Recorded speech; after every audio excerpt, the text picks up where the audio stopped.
500 மற்றும் 1000 ரூபாய் நோட்டுகள் செல்லாது என அறிவிக்கப்பட்டதை தொடர்ந்து வங்கிகளில் பணங்களை வாங்க கொடுக்கப்படும் படிவம் ஆங்கிலத்தில் இருப்பதால் படிப்பறிவற்ற பலருக்கு பெரும் கஷ்டத்தை கொடுத்துள்ளதாக கிராம மக்கள் தெரிவித்துள்ளனர்.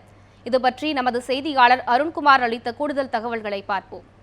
நேற்று முதல் 500 ரூபாய் 1000 ரூபாய் செல்லாது என பாரதத்தினுடைய பிரதமர் நரேந்திர மோடி அவர்கள் தெரிவித்திருக்கிறார்கள். இது மிகப்பெரிய அளவிலான குழப்பத்தை பொதுமக்களிடையே ஏற்படுத்தியிருக்கிறது.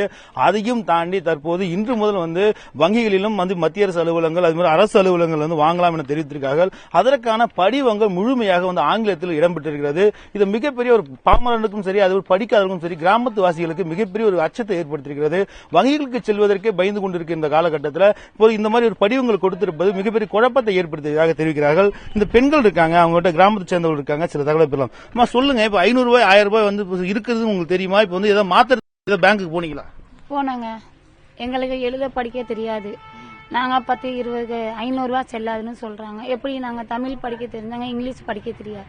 நாங்க போய் எப்படி மாத்துறது? இதெல்லாம் எங்களுக்கு தெரியாது.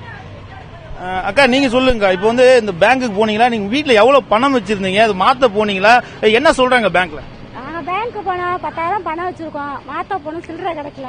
ஒரு இங்கிலீஷ்ல ஃபார்ம் ஒன்று கொடுத்துருக்காங்க, எங்களுக்கு எழுத படிக்க தெரியாது. நாங்க எப்படி அதை மாத்துறது?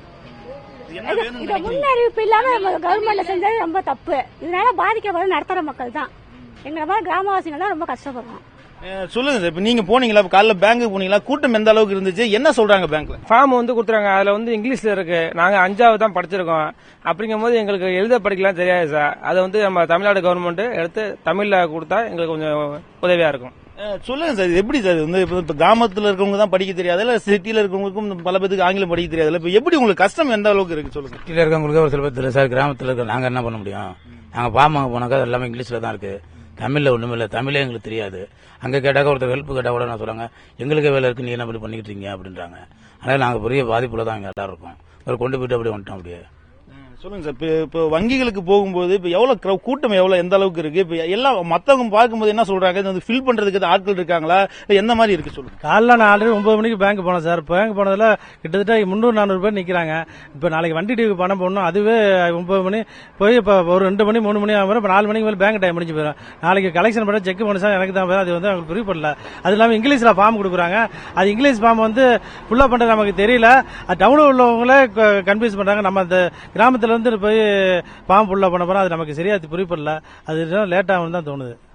ஏற்கனவே பார்க்கும்போது இந்த வங்கிகளுக்கும் சரி அது தபால் நிலையங்களும் சரி செல்லும் போது பாத்தீங்கன்னா மிகப்பெரிய அளவிலான ஒரு குழப்பத்தையே கொடுக்கும். என்னதான் படித்திருந்தாலும் அவர் வங்கியில் கொடுக்கக்கூடிய அந்த விண்ணப்பங்களை நம்ம படிவம் பூர்த்தி செய்ய முடியாத அளவுக்கு தான் திருவோம்.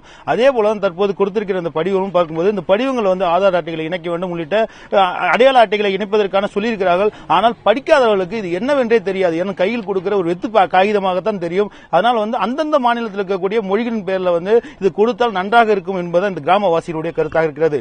நியூஸ் 7 செய்திகளுக்காக சுரேஷுடன் அருண்குமார்.